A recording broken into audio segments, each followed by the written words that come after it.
Yeah, so I was super paranoid about my alarm not going off because I was staying up super late to play Kingdom Come Deliverance. Mm-hmm. So I set 2 alarms, and then sure enough, my paranoia made it come true. My alarm did not go off.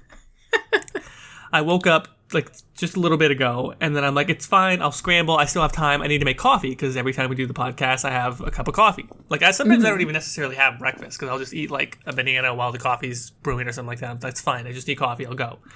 Mm-hmm. Well, how do I say it? I've been trying to cut back on the caffeine. I've been trying to not do as much caffeine.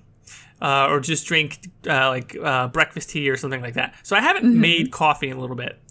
And my girlfriend always gets mad at me because every time, she makes the coffee or I'm about to make coffee, she notices the fact that I don't take the grounds out from the day before. Like, I just wait until the next morning to wash out the coffee pot and then put in new coffee grounds. So she goes, oh, this is so gross. Why do you leave this? Why don't you just clean it out as soon as you're done? And I go, I don't know, because I finished drinking my coffee at like 11 in the morning, and sometimes I'm working from home, and I'm just like, I'm not gonna deal with this. I'll do it the next day. Mm-hmm. So I don't think I've made a pot of coffee since the last time we did this podcast, I'm pretty sure. That was a while ago. I've never left it that long because I'm like, I'm a compulsive coffee drinker, obviously. Mm-hmm. So it's always been like a day or two at the most that I've left it in there. And so then when I went to go make coffee right now, I opened up the thing where the grounds are at, and I was like, holy shit, there's like a whole economy going on in here. It's like a whole ecosystem. Oh, no. I was like, God damn, who are you going to call? So I said I felt like a Ghostbuster. I felt like stuff was moving in there. I mean, I'm pretty sure it was just mold, but it was like the mold grew heads, like multiple ones. It was like Dragon Age Origins, like fighting a brood mother. Like the heads were popping up out of the ground. I was just like, what on earth is this? Oh, hopefully the mold wasn't playing with itself. And I was just like, okay, like I mean, I can try and wash this out, but this needs to be soaked in like fire. I don't know what I need to soak this. Jordan, I think at this point you just need a new coffee machine. I think that's true. I seriously consider that. I'm like, I'm just gonna burn this one. I'm gonna melt it.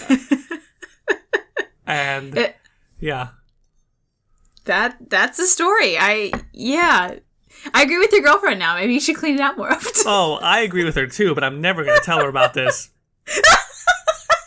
Hopefully she doesn't listen to the show. Oh no, don't worry, she doesn't.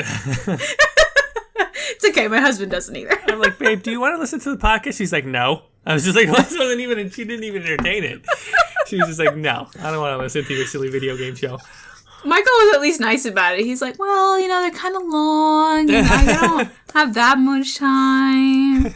So he made this fucking account called Mr. Gill, and he's been like leaving snarky remarks to people's comments on my video. That's the best. He's having a fucking blast. Oh my god. That is so fun. Like, this sounds so weird, but that's exactly something that I would do. That's hilarious. My favorite one was someone, I think, said my voice was cute or something like that, because that happens sometimes. And he commented back like, I'm watching you. Like, all right, sweetie. Anyway. So, welcome to Split the Veil. I don't know why I decided to do the intro, because I'm terrible at these. I would say that we had some trouble picking out this topic because, at least I'm not the best with the game mechanics. Personally, I'm more into the lore. But we had a couple of requests for talking about like the game mechanics of specifically Dragon Age, but we're also going to go over Mass Effect and like what's our kind of favorite play styles and like a couple other things about RPG mechanics in general. So with that, Jordan, where would you like to begin? Well, I like mechanics. Like, I'm definitely one of those people that enjoys it. I wish I've done more stuff on it on my channel. I think only one of my earliest videos when I was just starting out, I did a little bit about the difference between the tactics in Dragon Age Origins and Dragon Age 2. I love gameplay stuff. I guess, to me, one of the things that when you start to talk about combat or really any of the mechanics within Dragon Age or Mass Effect, but probably more Dragon Age, is the fact that it's changed over time. So Bioware, obviously, and if we even just anecdotally describe the earlier Bioware games like Baldur's Gate and Knights of the Old Republic and stuff like that, they definitely have the CRPG roots, the classic RPG roots. So at one point, like Baldur's Gate being isometric and stuff like that. And Dragon Age Origins really feels the most like those old games. Like Dragon Age Origins is really like the culmination of everything that Baldur's Gate could have been, plus cinematics. Mm-hmm. So I guess the place to start is like, as a Dragon Age fan, and in particular because you played them not when they were releasing, you got to play them like quicker, like back to back to back. Combat wise, do you have a preference as far as like, does Dragon Age Origins feel superior to you the way a lot of people say because of the tactics, or do you like Inquisition because it's more like fancy looking? To just do the punchline, Inquisition is my favorite, but like I actually am a big fan of tactics games. One of my favorite games is Final Fantasy Tactics Advance, which I don't know how that rates up in tactics games, but I love that to death. So I am a fan of tactics. I just think that something about Origins, it doesn't strike me as that. It's okay. It's like this hybrid of tactical and like the real time, and in a way, I'm not like super fond of it. Like I think it's good, but I would prefer the Inquisition. And if I want tactical, then I'll just play something like XCOM or Final Fantasy Tactics or something like that. So I guess that's how I feel on it. Yeah, I go back and forth, right? Somehow when I'm playing Origins, I feel like this is the greatest thing ever, and why did they ever take this away? But then when I play, like, say, Inquisition, I start slipping into this.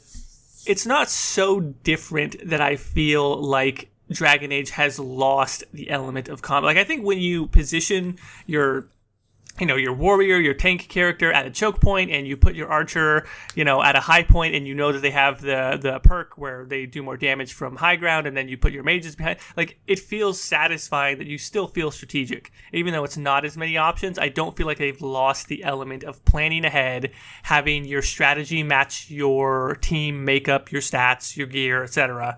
So I think it's all still there. I think people blow out of proportion hugely the fact that Dragon Age has been dumbed down somehow, or that Inquisition is not as good as Origins. It doesn't have as much depth as the tactics, but I don't know. I feel like much in the same way I feel about Mass Effect, my favorite Dragon Age game is the one that I'm playing at the time. That's fair. I guess my one thing on Origins is that for some reason, like, granted my first playthrough was a mage, but I've never been able to really wrap my head around the warrior or the rogue combat. Like, I feel like when I have an ability in the ability bar, I just want it to be like an attack for a warrior and a rogue, where actually a lot of them that you unlock is more based on like status effects. And because I'm that guy that doesn't read shit, I'm like, what does this do? It's not doing anything. I'll turn it off. So I guess like I'm the dumb kid that needs the Inquisition, where like, if you click this 9 times out of 10, you're going to do an attack rather than like, doing something. Like, I can't even think of a warrior or rogue attack that is a status effect one, because I just don't use them ever. I don't unlock them, or if I do, I don't put it in the toolbar. So. Oh yeah, that's actually true. That's actually interesting that you're saying that, right? Like, it's so much more satisfying to have something that has that visual effect. I get that a little bit when I'm playing a warrior on Origins. It really just feels like I use the what's it called, assault, where you do like the 3 hits and then the 4th hit with the shield. Like, that ends up being like my go-to actual offense. That and like the shield bash feat, I think, end up being the ones that I use over and over again with warrior, because you're right, it is a lot of like buffs and debuffs. And like, at least for me, you end up spamming just like those 3 like actual attacks, and whereas in a mage you're actually using pretty much all of your spells. At least I did. So I don't know. No, that's true. Do you feel like, I mean, in Origins, I feel like mages had the most width to be like a bunch of different. Do you ever feel like you just have too many as a mage in Origins? Like, there's so many abilities you can't even, set them down to just a few. I think by the end of Origins, the base game, I was fine, but if you go into Awakening, then I think it gets a little unruly. Like, I think at one point in Awakening, my abilities had gone all the way off of the main bar and into another bar, and I was like, all right, this is getting a little silly. Right, and then in Inquisition, like, I love Inquisition also, don't get me wrong, but I do feel like mages, got nerfed a bit. There really isn't there really isn't a viable path for like a healer, totally like a healing class. Yeah. Which I kind of get that, because does anyone really enjoy playing the healer? Like, does anyone really enjoy? Like, maybe there is, but I honestly actually I have played Origins as like the win character of a healer, and I hated it because I was like, I'm just sitting here babysitting everyone all the time. Like, I don't enjoy that personally. So I get that. I don't know, I kind of enjoyed the all you have is a barrier and like whatever the spirit class is, like a barrier, like a resurrection spell, and that was pretty much it in the way of protecting yourself. I kind of enjoyed that. So, and also like it makes you think like, what can I handle, the potions? It makes you kind of juggle that a little bit more. So I think in a way, like even though going into Inquisition I was afraid of it, I was like, oh god, I'm going to die all the time. I think they handle it well that now I don't even think about it. So it's actually a good argument. They add because they kind of offset it with the fact that health regens a little bit, and then you have the potions as well. One thing too that I do think is worth noting is that because you mentioned that you're mainly taking your action, your attack perks or feats in Inquisition. One thing that I did start doing only like more recently is I'll basically start investing a couple of points into basically every branch or every tree of upgrades just to sort of chase the passive abilities, right? Because I found that because it is interesting in Inquisition, they changed the progression system also, where you're not able to just put points into Constitution and dexterity, stuff like that. That's pretty that's pretty frustrating. So I found that your character can get super powerful if, like, say you're a mage and you can't max out every tree obviously, but if you just do enough to get within the chain or within the tree to pick up all the passives, so your willpower and magic keeps going super high, like that's a pretty cool way to get your character kind of overpowered. Yeah, that's true. Maybe it's just me and my own personal compulsions, but I can't physically do that. Like, it really bothers me not to complete the tree for some reason. I guess it's just the completionist in me. I think the only time I actually really did that was when I was so high a level, I've actually filled out both the specialization I unlocked and like the base one that I considered my other skill. So I just had all these points. I'm like, I guess I'll go chase the passives, which, I mean, it ends up working. I think it's a good strategy. At the same time, though, I was like, oh no, I'm not going to complete it. I was the exact same way until like 2 playthroughs ago, and then I'm like, fuck it, I want my magic to be at like 70. But okay, so... go ahead. I was just going to say, so I kind of do. I don't want to leave Mass Effect totally out of the idea of new and old, because they haven't. I mean, Mass Effect is a much more straight line, right? Like, the shooting in Mass Effect 1 wasn't good, and then in Mass Effect 2 it got good, and then in Mass Effect 3 it didn't get worse. Like, it was basically, I think the peak of it was Mass Effect 2. Honestly, I felt some of the. I think it was more about like enemy AI and cover felt a little bit different. The weight of the guns felt a little lighter in 3, like very minor stuff, but I kind of picked 2 overall. So the progression has kind of just been a positive line for the most part through the original trilogy on Mass Effect. It basically just got better. But then in Andromeda, it's a somewhat significant switch in that they now took away the ability to pause. Like, Mass Effect did have the ability to bring up the power wheel, and that sort of allows you to pause and pick, at least have your pick your squad mates' targets or what powers you want to use. Andromeda completely lost that, and personally, I do feel like it lost something. I feel like Mass Effect 3 combat has something that Andromeda doesn't, because even if it's very light on the strategy, it's like 90% reflexes. That little bit of planning out where your squad mates are going to use their powers, where they're going to target, it kind of adds something to it. I don't know if you felt the same way about Andromeda or if you missed the pause. Overall, I enjoyed the pause because I like to sit, like, sometimes when I'm playing video games, I just get like so wound up, I need to like pause a little bit and be like, okay, take a breather. But in Andromeda, I didn't really miss the pause button all that much, and I don't even remember using it that much in Mass Effect, the original series. I even forgot I had it for a little bit. But I will say, like, the one thing that really bothered me about the mechanics in Andromeda was that you couldn't really control what your squad mates were doing all the time. Yeah. Like, you could tell them what to shoot at, but like I just think the regular Mass Effect did a little bit better. Like, I feel very out of control of my players a little bit. And that kind of bothered me. It didn't really feel like a squad. It felt like just 2 people that were playing with me, and then they were like running into walls and shooting themselves with grenades. Like, it was like, all right, guys, thanks. But I also played a lot of pre-patches, so maybe that's been fixed. I don't know. No, I agree with that. I think all the Mass Effect fans basically said power wheel, and by losing the power wheel, you lose the squad mate commands. And yeah, you're right. Like they had a few powers, and you could never tell them what power to use. Like if you told them to attack, and you had primed a target for a combo, they would automatically use a detonating power if they have one unlocked. Which even that was kind of hit or miss, because they said the AI would always use the right power. Sometimes it didn't use any power at all. Yeah. And wouldn't do that. And so yeah, that was another thing. The squad mate control, I thought was that I noticed a lot. Yeah.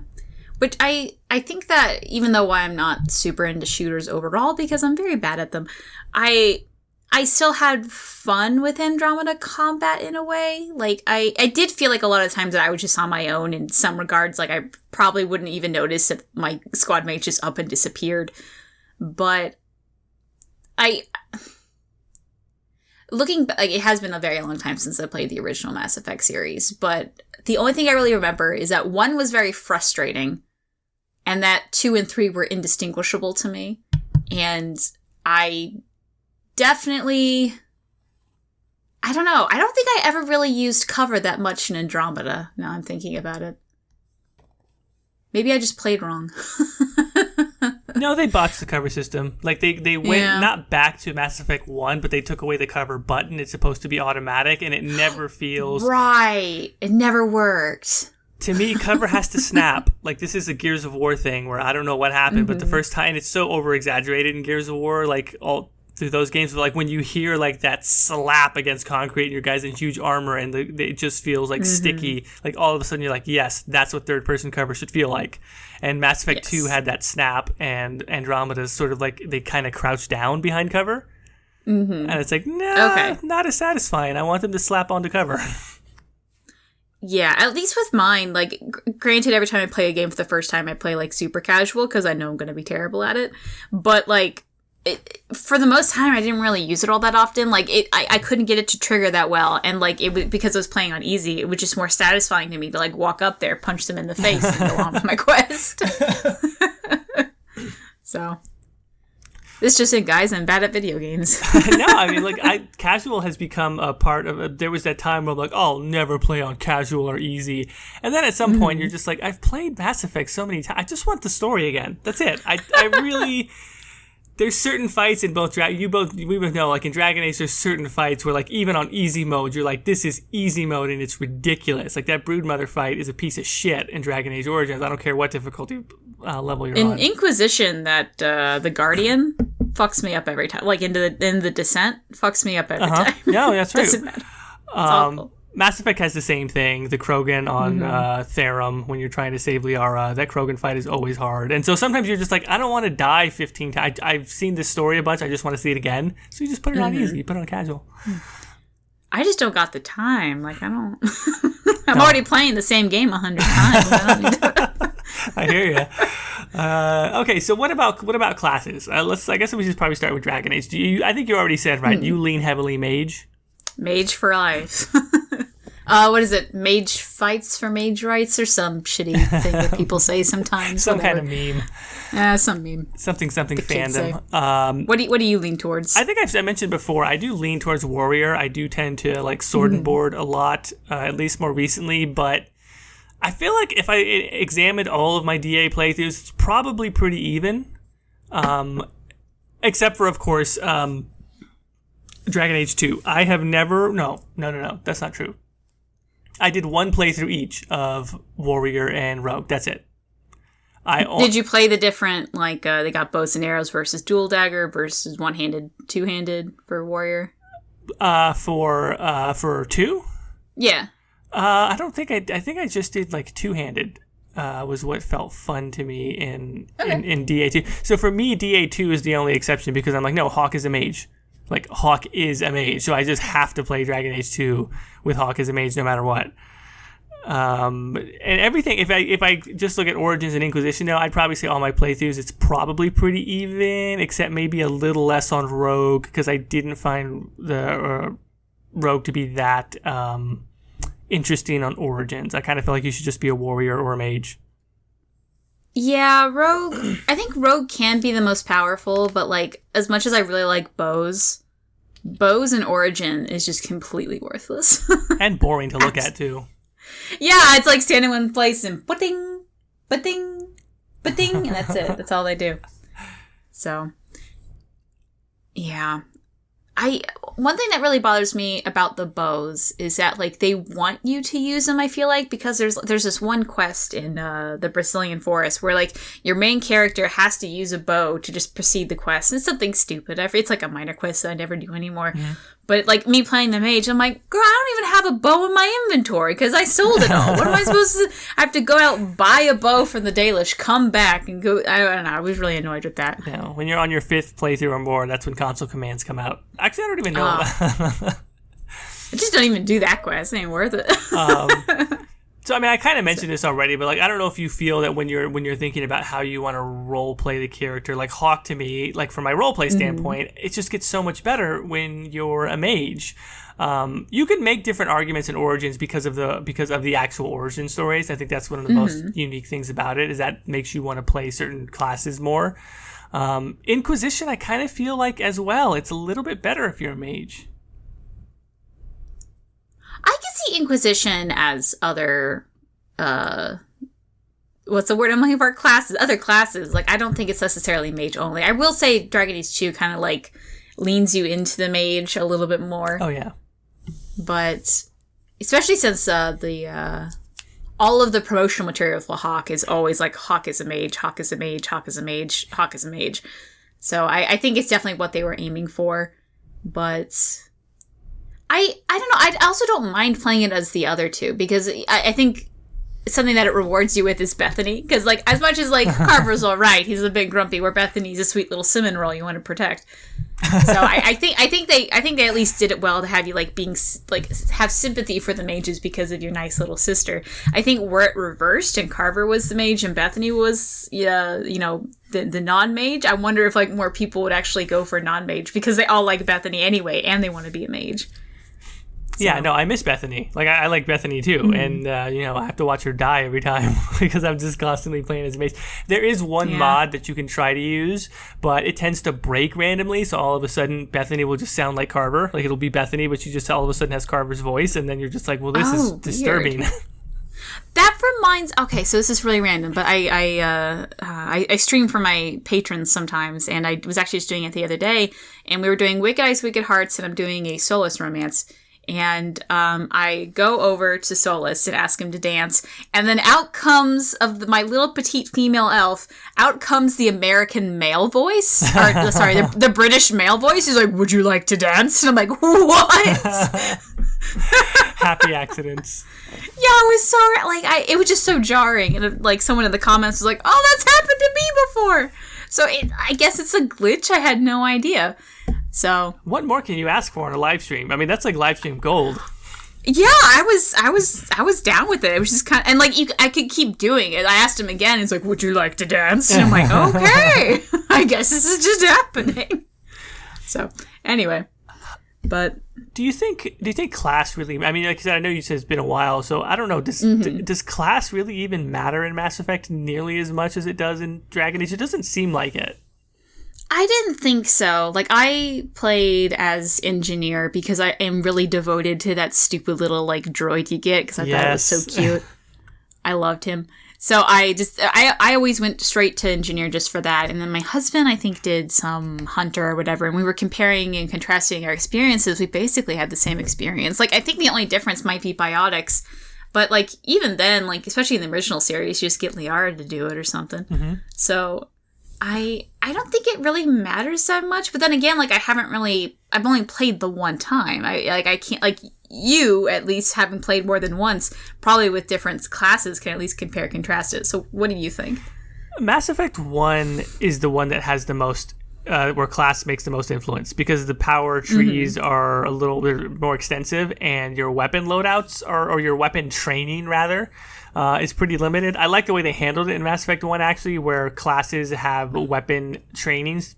Special training is the way that they explain it. So you can use any gun, but if you're an adept, assault rifle is going to be like way lower accuracy. Like, it's really not a good plan to use an assault rifle. If you're an adept, you should stick to pistols because that's what you have your weapon tree in. But I do find it interesting, like, once you've done multiple playthroughs, you get to, as a bonus for your repeat playthroughs, you get to pick an additional weapon tree based on classes you've beaten. Oh. So at this point, it feels, for me personally, because I've done multiple playthroughs, it starts to not matter. Because I've beaten it as soldier, I can unlock the assault rifle tree for my adept. Ah. So it kind of starts to not matter. On Mass Effect 2, because basically I think the class difference is all weapon loadout. Like, that's really what makes the difference. And Mass Effect 2, they just limit your loadout. So no matter what you do, you're always limited to a couple of weapons. And then midway through the game, when you're at the collector base, you get to choose which third weapon type you want to unlock. And then in Mass Effect 3, it matters the least because they just do it by weight. Every class can use every gun, and it's just a matter of managing your weight and your power recharge time, which I like in some sense because I can get like 200% plus recharge time by only taking a pistol. Oddly enough, that made me only use pistols more than ever because I wanted my power recharge time to be super high. So yeah, I kind of feel like it's just loadout, and I feel like especially by the time you get to Mass Effect 3, it doesn't matter. And then sure enough, in Mass Effect Andromeda, they just said goodbye classes. Fuck it. Yeah.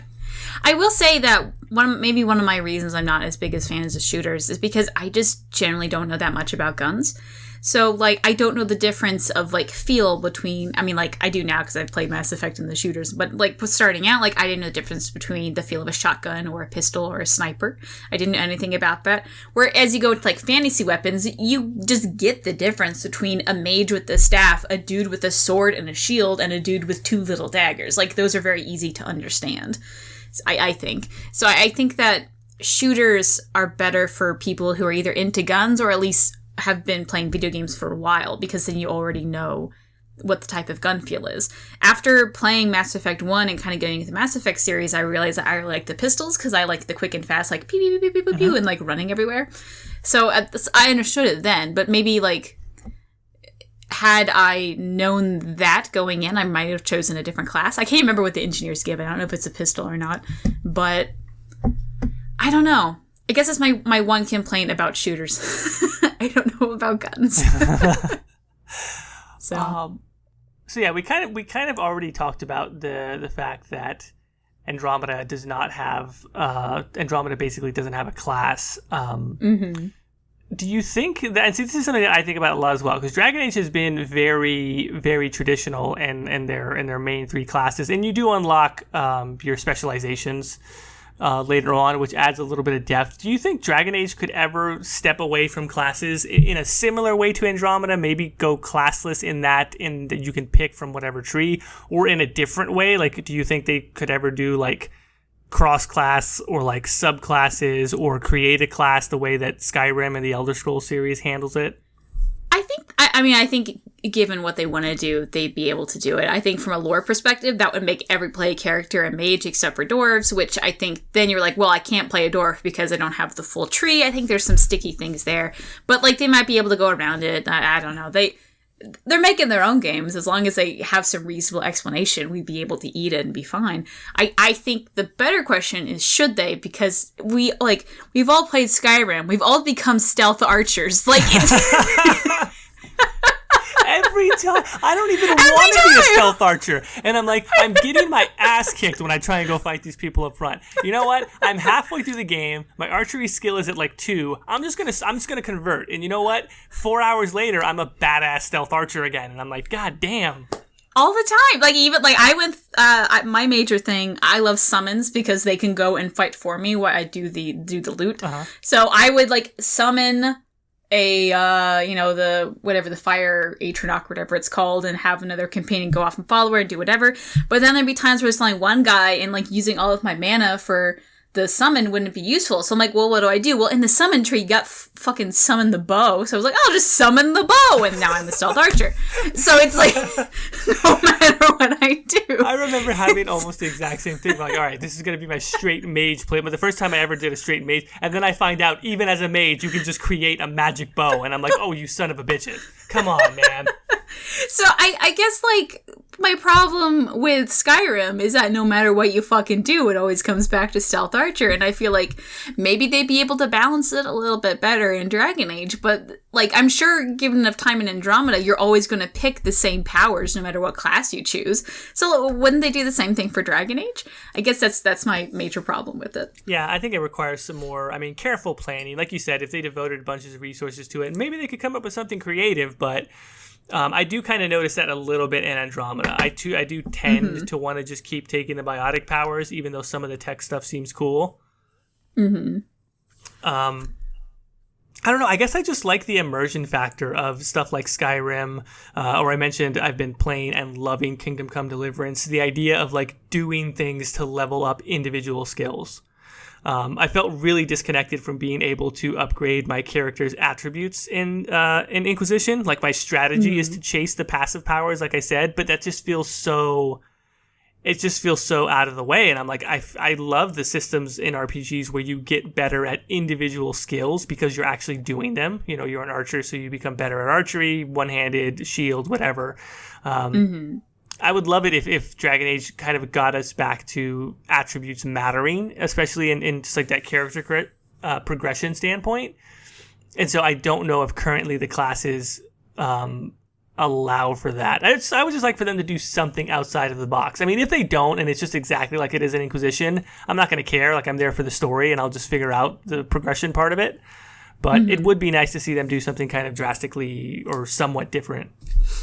As kind of a devil's advocate, I've been trying, like, for years now just to get my husband to play one Dragon Age game. Sweetie, please understand what I'm talking about. But he finally agreed to think about doing an Inquisition one. One thing that he hates is player, like, NPC management. He hates that, like, to be able to play well, you need a party, but then you also have to babysit the party.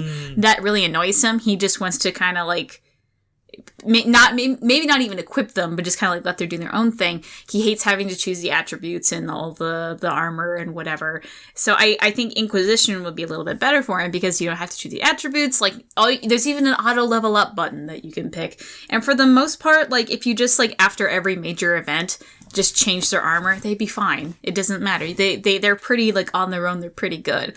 So I think when I was telling him that, he's like, well, okay, maybe I'll be open to it. There's probably some people that really get confused and don't like, oh, you know, as a mage, I don't need that much constitution. I need to do whatever. Because we're probably familiar with most RPGs or tabletop RPGs or whatever. But some people who's not really familiar with that going in, and especially Origins, can be very confusing for, like, what attributes do I pick right now? So I think for, like, the casual player, I think Inquisition is the best way to start. Like, going into Origins, my going into Origins story is I boot up the game, and I'm immediately greeted with this window. It's like, hi, welcome to Dragon Age. Let us teach you how to play. And I was like, I've played video games before. Silly game. I don't need to do that. And then I am lost for like 50 hours of the game or something. I had no idea what was... My major thing is I didn't realize that I only had to click once on a bad guy for myself to attack. So I just kept clicking to attack, but then I would, like, toggle on and off of what you wanted to do. So my player... Anyway, it was really stupid. But it's like Diablo reflexes.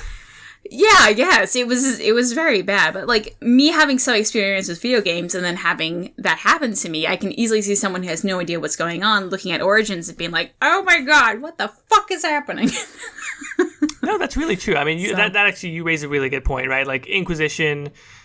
I mean, it was the best-selling Dragon Age game ever. Like, so clearly, I think so. Yeah, what they're doing kind of works, and yeah, there's probably a whole section of people who are just like, oh, finally, I can just play the game.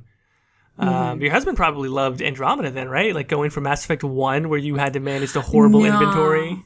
No, he did not like Mass Effect 1. He hated Mass Effect 1, but he kept through it because we were playing it together, and he actually really liked 2. 2 was his favorite, and he can't remember... We were actually talking about this the other day, and he could not remember the difference between 2 or 3. Like, he could not remember the differences at all. I had to explain to him what like, the 2 stories were, and he's like, oh, I guess that did happen. I tried to get him to play Andromeda, and I think just overall, he didn't like the story of it, so he just gave it up very quickly. Yeah. So... Which is fine. We were also playing a post-patch, or pre-patches, so, like, it was, like, when everyone still, like, had looked like they were Botoxed up, and, like, their eyes were just going crazy. So, like, I get it. My face is tired. But my face is tired. Did he... I don't know if he got to my face is tired. Like, he got through the opening because I was like, the opening's really great because I do like the opening sequence. Mm-hmm. So he got through that, and then afterwards he just kind of was like, Almost like on a side note, this is off topic, but when you say the opening is good, I was actually, I'm not there yet. I'll probably do another playthrough when I get done with my original trilogy playthrough, but for some reason I was watching some just like a gameplay video of the first one, of the first mission in Andromeda. It is really good. And in fact, it's so good, I have this feeling of like, it almost feels like it was done by a different team. Like, I feel like the opening of Andromeda may have been before they moved it, or like there was some Casey Hudson involved or something like that. Like it was like maybe that was their first vertical slice that they were working on. So that came out with all this polish, because it actually feels like if the entire game had been that, I think we'd be having a whole different conversation about Andromeda, because it actually feels really good. Yeah. Even the design of the world feels like it's not just a linear mission like the loyalty missions. There's a little bit of moving around on Habitat 7. So it's interesting. Anyway, that's like a total random thought. Again on that, like, let's talk about Andromeda again, but I really liked the opening sequence, but my main problem with it is that you could not save during it, so you had to marathon a very long sequence until your save point. That sucked. If you were able to save in the middle, great, that'd be perfect. But like, yeah, the opening was pretty good. So, I don't know, whatever. But, back to classes. So as much as I thought Andromeda was interesting with the classless system, I would kind of hope that it maybe going into the future, like, they still have some element of classless, but like whatever you pick at the beginning maybe does have like maybe even just like 3 or 4 little powers that like, here's for you, only you, because you picked this thing. Like, I think that would be a lot more interesting than just like, as long as you have the stats you can do it, because then you turn into the stealth archer of Andromeda. So yeah, and well, actually on the idea of exclusive stuff to classes, it's one of the things that I really, really want more of across the board, even in Dragon Age, even though Dragon Age has done it better. Like, give me dialogue options based on my class. Like, have more story specific stuff. In Mass Effect 1, there were class side quests. I mean, granted, there was only like 2 of them, but for each, not class, but your Shepard's background, his early background, like stuff like that really, really makes my character feel like it's unique to me. Like when you're a mage and you can talk about magic stuff in Inquisition, that feels super satisfying. I think there's maybe throughout the entire Mass Effect trilogy, there might be 1 or 2 dialogue options for engineer, and maybe biotic. I think, and I like that. Could be that there's so much potential there, especially for biotics and Mass Effect or engineer. Like, I want lots of dialogue options based on my class. I would agree, because the one that sticks out in my mind is in 2 when you're looking for Fainriel, and Fainriel father's like, well, what do you want to know about my son? And then if you're a mage, you can like hold up some magic, be like, because I am your son. Like, I get where your son's going. And I think like, oh, that makes sense. I don't know. That was a very like, oh, hey, look, I'm a mage and I get this. Like, it's was a nice little reward for picking a mage. And I like Inquisition has a couple of those. The other day, so I was talking to some people, and there, if you go into the what's it called, the Crossroads with Morgan, sometimes, and we weren't quite sure what the trigger for it was, your Inquisitor would be able to like have this really interesting monologue about like understanding what the crossroads are, and they'll be able to say like, oh, I can sense that the crossroads are crumbling a little bit. What's that mean? And like they understand, like they're able to sense what the crossroads are around them. And we weren't sure what the trigger was, because each of us had it on like a slightly different way. So because I have 100 save files, I just loaded up a bunch of save files and testing it out, and we were able to whittle it down that it only happens if you're a Rift Mage. Oh, interesting. So we're like, oh, that's really cool. Like, so if you're a Rift Mage in Inquisition, it's unprompted. You don't really, I mean, you do have to press like the question mark or whatever, but it doesn't tell you it's class specific. It just sort of happens. So, fun fact, if you're a Rift Mage, you get special dialogue. See, stuff like that to me, like it makes you feel so connected to your character, and it makes you feel like the choice of class or specialization matters. So, and as like Rift Mage is kind of like my canon specialization, I was like, yeah, hey, I chose right. Which on that note, then, like, are more people going to be pressured to feel Rift Mage because it's the quote-unquote right decision because you get more dialogue options? So... Yeah, I mean, that could happen as well. I always wonder, like, I feel that way about squad mates where, like, they try and make everything even. And I'm like, it doesn't have to be even. Like, if the writers come up with more stuff for one class, then that's okay. Mm-hmm. As long as the quality of the additional content is even. Do you know what I mean? Like, it doesn't always have to be the same quantity. Yeah. I also wish that, I think in memory, Dragon Age 2 is the only one to have it where companions actually had a special skill set. Like, completely. Like, you could not get that skill set, whatever. Origins, I think, was completely shared, and then Inquisition, like, one of your companions had, like, one specialization, but your Inquisitor could also be the same. Mm-hmm. I much preferred 2, where, like, Isabella had the Ravani Pirate, and, like, it was her own special skill set, and she was, like, her own little character. Then it suddenly makes, like, your companion, like, oh, I really want this particular skill set, but only Isabella can do that, or only Fenris can do that, or Aveline. Or Anders as the really cool healer guy. So I thought that was a much more interesting, like, way to do companions than Inquisition did. So. I agree. Do you think there are any, like, if there were going to be new if Dragon Age or maybe even Mass Effect was going to do something outside the box, is there something that you would like to see other than just the warrior, rogue, mage, or even if you think about maybe not main classes but specializations, is there one that you can think of that you would like to see? I have one specialization, and ever since it came out in the multiplayer, I have been 100% for it. Magical Bard. I want to be Zither. That was awesome. I don't know if you've seen it. Did you play Zither at all? No, or seen what he does? No, I played the multiplayer like one time maybe, so I know nothing about it. I have yet to unlock Zither because it's kind of hard to do, and one day that will happen, maybe in a live stream. I don't know. But Zither is this, like, magical performing artist guy or whatever. You might have even seen him in Trespasser, but he is essentially a magic user, but he plays guitar while he does it, and like he'll play like guitar riffs for spells, and it's like really cute, and I love it. I want to do that. I would love to play a magic bard. Like, the, warrior and rogue, they each get like 2 different tool sets. Wouldn't it be great if the magic user one was a staff and then one was like a fucking lute? I'd love that. That would be amazing. That is fucking phenomenal. I want to do that in a cutscene. Right? When I talk about, like, dialogue options based on your class, I want to break out the lute in a cutscene and cast a spell on someone. Like, beautiful. I love it. Let's do it. Like, they already have the animation for it, or at least the human male doing the animation. Like, it would be so easy to, like, I don't know, I don't know game design, maybe it's not. But, like, they already have it planned out in the DLC, so, like, why not make it a class for people to use? I would love that. It was amazing. Granted, I haven't played it, so maybe it plays like shit, but, like, I'm sure they could refine it. It looked a lot of fun. That would be hilarious. I could just imagine, like, characters role playing that and, like, getting, like, the clothes and the hair and just everything to match that character and that persona. That would be a lot of fun.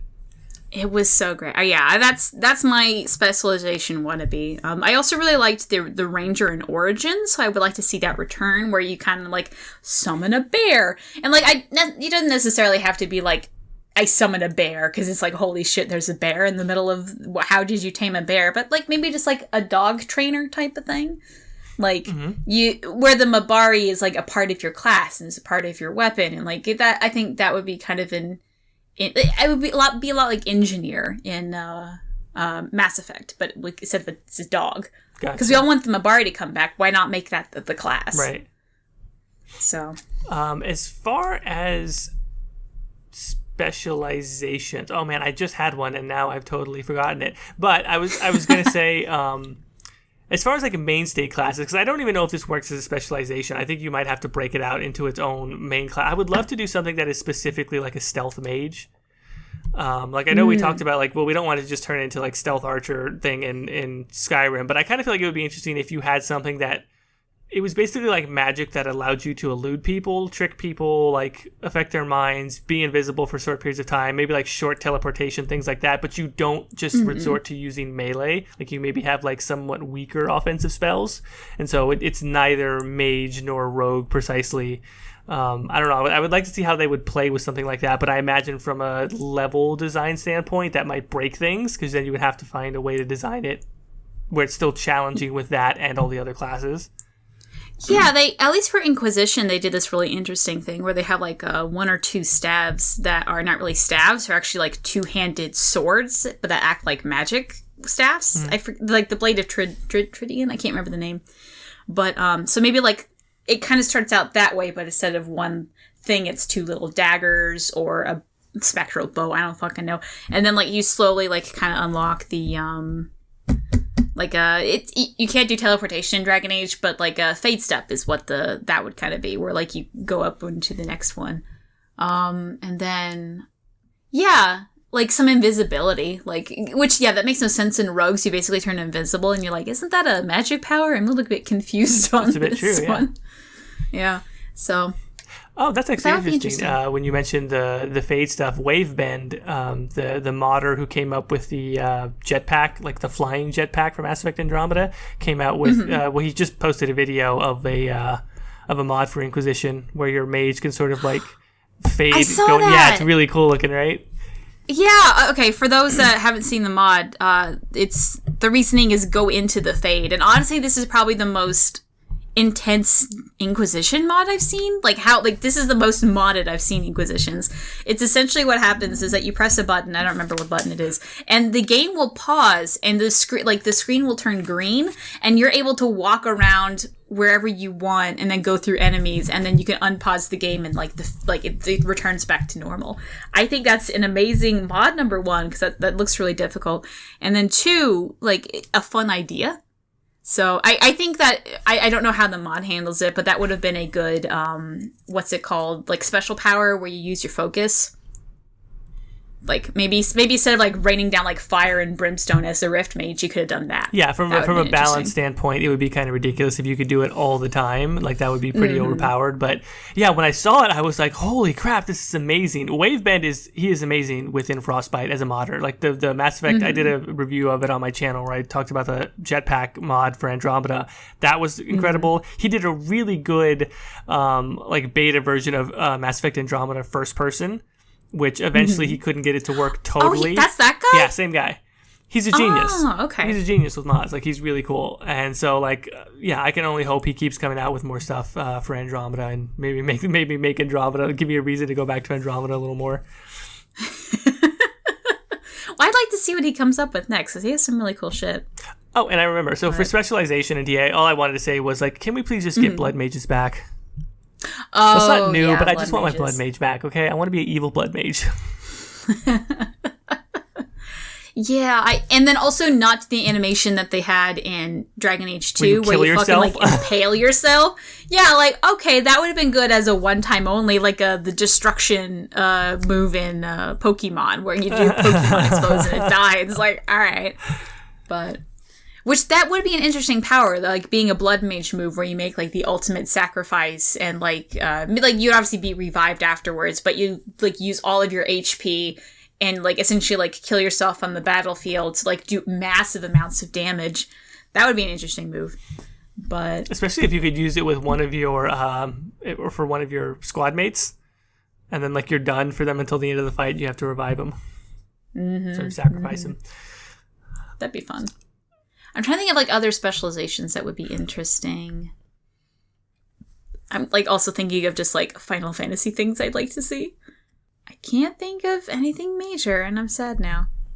I think doing something more with poisons, if that makes sense. Inquisition, I think had a good one where you can actually get more. I guess I didn't really use poisons that much in Origins because there was just so much of them. I didn't know what they do. Where in Inquisition, they just had a couple of them, and I got the point. Here's the poison I used to do the thing. Mm-hmm. So I liked that a lot better than Origins, where there was just so many. I'm trying maybe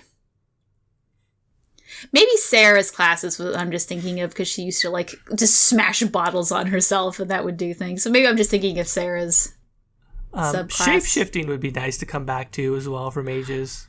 Oh, shape-shifting would be fun, yeah. I think mages just have the best subclasses now that we're thinking. I was going to say, we're leaving out Rogue and Warrior. So I will say, you know what would be interesting? And I haven't even played this yet, but it looks interesting. If you could do maybe a Rogue, Assassin's Creed Origins looks like they have like pole. What are they called? Pole, like not spears, but it's a little bit different. And pole arms, or pole arms, but it's like a pole arm, but it's smaller. It's like one-handed, and it looks like it's like a spear, but a little bit smaller. Anyway, they have that and like a small shield, right? I'm like that would be interesting to give rogues a bit of sword and board. Like if they had a small one hand and a small shield that can't like block in the same ways, but you might be able to do like parries with it or something like that. Yeah, or at least like an arm guard they can like hold up on type of thing. Yeah, okay. Also, going back to Origins, dual-wielding warrior. I know people are really fond of that. So, which I liked when I played it. So, yeah. Well, did you have any particular party members that you like to play versus others? I do think that that's something where I kind of feel like in Inquisition it doesn't matter as much. I hate to say it. It's more just like from a story standpoint. Like, hey, I'm gonna go do Adamant. I gotta make sure I'm playing Blackwall, stuff like that. Like it's more just kind of like what mission I'm doing based on who I think would be there. In like in Origins, I got really attached to Wynn because I felt like Wynn was a really good healer. If you have the DLC for Shale, I felt like Shale became like the ultimate tank. Depending on how I spec'd out my mage, Anders could be either essential or kind of like I don't need him. And then, yeah, I guess one of the ones that does end up, like, again, if you chase passives even for your party members, Blackwall becomes basically an impossible to bring down tank. Like, if you get all the Constitution passives for him, like, he becomes unstoppable if you spec him out correctly. Yeah. Same way kind of with Cole, where if you do him correctly, he can do a lot of damage. You have to babysit him a lot because he's a bit of a glass cannon, but he can really fuck shit up. So, I pretty much I agree with you. Like, I always had Wynn because I always spec'd her as the healer. Even though, like, Origins particularly, you could spec them out whatever you wanted to be for the most part. So, but we still, like, it's just the personality. Like, Morgan has to do the shape-shifting and, like, be more, like, typical magic. Wynn's the healer. And then I usually made, even though bows suck, I still made Liliana the bows person. So because that's what she does in the fucking, what's it called? Trailer. So yeah. And then Severin was the daggers. You know, they all had like their own personalities and you generally stuck with them. Very rarely have I ever switched it for whatever reason. But I feel like, I don't know, in a weird way, I kind of feel like Mass Effect party alignment was something that I thought of more. Like, if you're a soldier class, you're never going to bring Ashley in Mass Effect 1. You're just not. Like, she's so redundant. There's nothing there for no reason to bring her. Even if you're not, like, even if you're an adept or an engineer, you're going to bring Rex. Because, like, Rex is meaty and can take a lot of damage, and he has biotics. That's true. Now, is that because you're only allowed to bring 2 people rather than 3 people? That could be true. And that could be true. And you've got your main branches of abilities are either, like, combat, straight up soldier, or tech, or biotic. And so you're basically trying to balance those 3. Same, I mean, like if you're an engineer, you end up never bringing Tally because you're kind of the engineer. And so you kind of don't need Tally. Which is sad because I like Tally a lot. She's fun if you bring her and Garrus in some of their elevator conversations. Oh, that was pretty fun. But like, I wonder if in Mass Effect we were able to bring that 4th person because at least with the Dragon Age series, I generally stuck with it. I was usually a mage, but whatever I was, I got the 2 ones I wasn't, and then the 3rd one was just kind of like random choice, whoever I felt like for the day. So like, if Mass Effect kind of had that, would we be saying the same thing where party situation mattered? And if we actually took that one person out in Dragon Age, would suddenly party composition be a lot bigger of a deal? Oh, that's interesting. I don't know. You're right. You would. Oh, because that is true. It is rare that I don't go out with any warrior or any. No, I mean sometimes in Inquisition, I just like how many mages there are. I just like to roll all mages. Like if you're a mage and you just want to roll, Solus, Dorian, Vivienne. I think Inquisition was a lot more balanced in that way. Like, I think for the most part, you can get through any battle as long as someone has the barrier ability, or everyone's equipped with like the rings that gives them barrier or guard. Pretty much everything else you can kind of like get away with. So as long as you equipped right, you can kind of do any party composition. And in a way, I think that's very freeing. Because sometimes you just want to bring the all-mage party, the all-rogue party. You want Dory and Iron Bull to get together, so you bring them. And then you want to go out with your, significant other and have a fun time. I don't know. Whereas I did feel in, Origins, I always brought the same 3 people. Because you needed to. You felt a little more locked into it.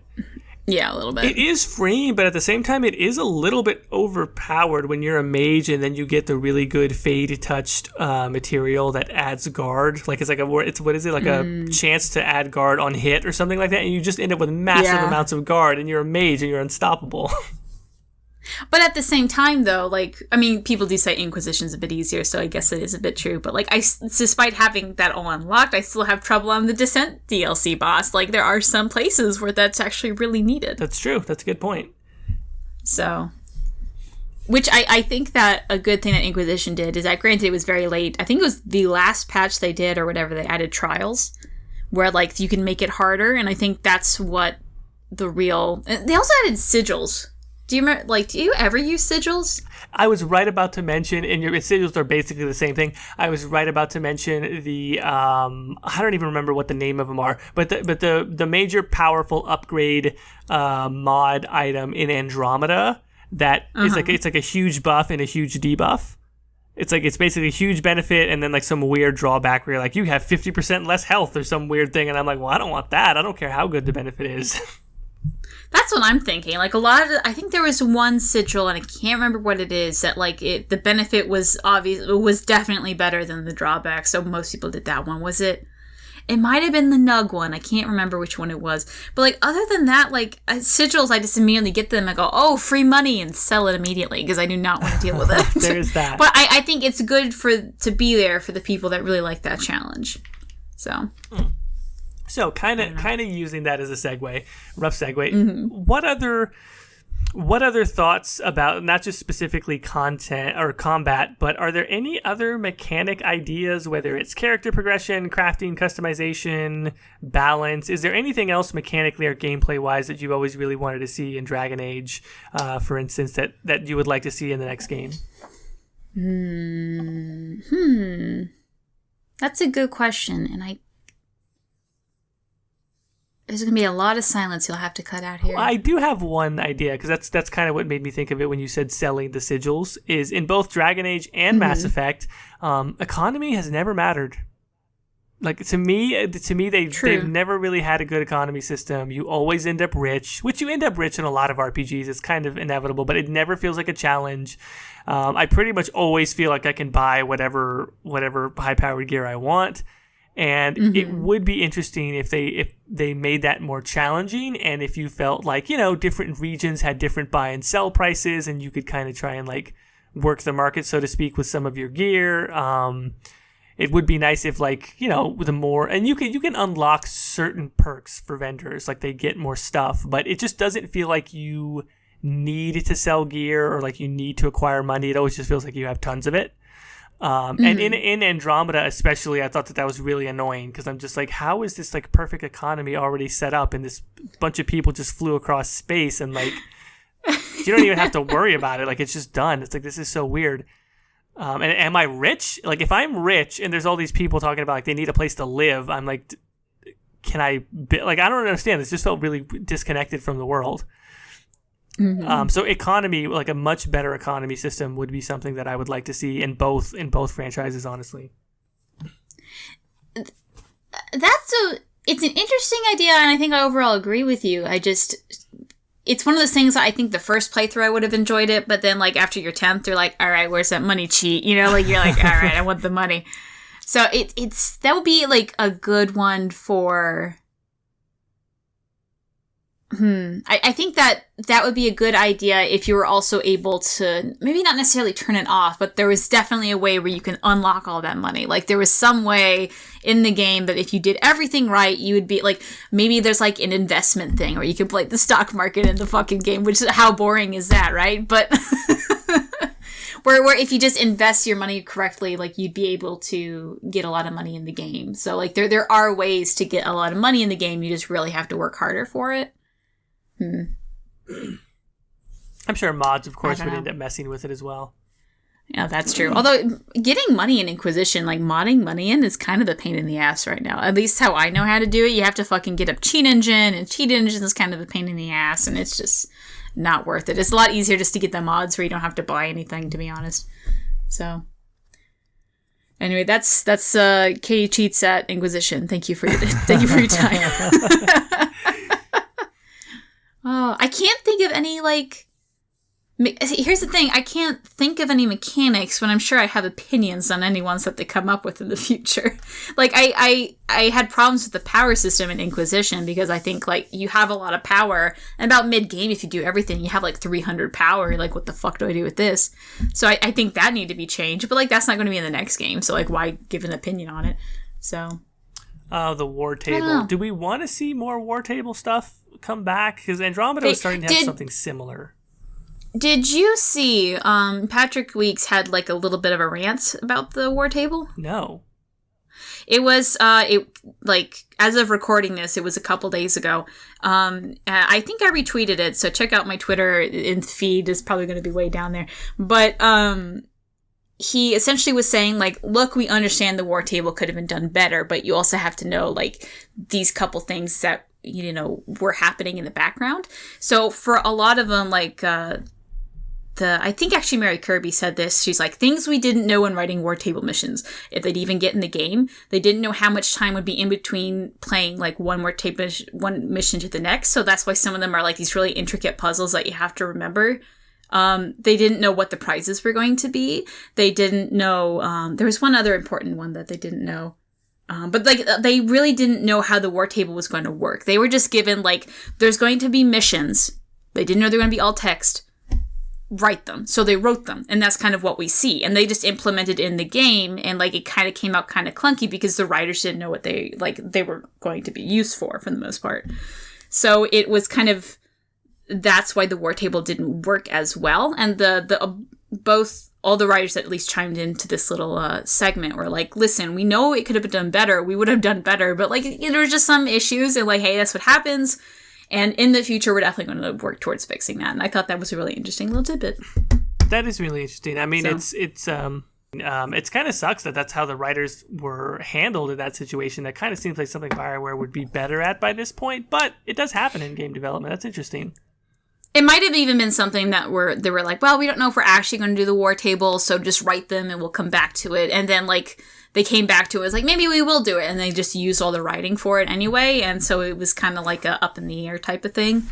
So I don't know. Yeah, and then lo and behold, like the game's got to come out. It's got to come out. So yeah, or maybe even originally they were going to be like a lot quicker coming out, and like maybe they were like the letters are going to be voiced, or we be able to see our clan getting killed type of thing. But like it just got cut in the budget at some point. So it's, who knows? I always use the no wait time mod for war table missions, and that makes it so much more engaging and better. Have you noticed, like, using that mod, just every once in a while, there'll be one that isn't no time? Like, it's maybe I'm just using it wrong, but even if I download all three of them for the DLCs and get everything correctly, I think at least for the mod, there's like, every once in a while, there'll be a mod that's like 2 hours. I'm like, well, hold on. Wait a second. No, I've never run into that. That's interesting. Wow. Maybe that's just me doing something wrong. I don't know. My game's so modded to shit anyway. I don't know what half the things that happens. But all right. Anyway, I think we're at about an hour. Was there anything else that we wanted to cover for combat wise? I don't think so. Oh, wait. So I did have one. I'm glad I remembered. I was going to mention this. Oh, so for Mass Effect, as far as like stuff that I would like to see added, I mean, there's a ton of stuff that I would like to see added gameplay-wise or mechanics-wise for Mass Effect. One thing that I did, I think, on my last couple, and I'm doing it now for Mass Effect 2, is I created my own difficulty level.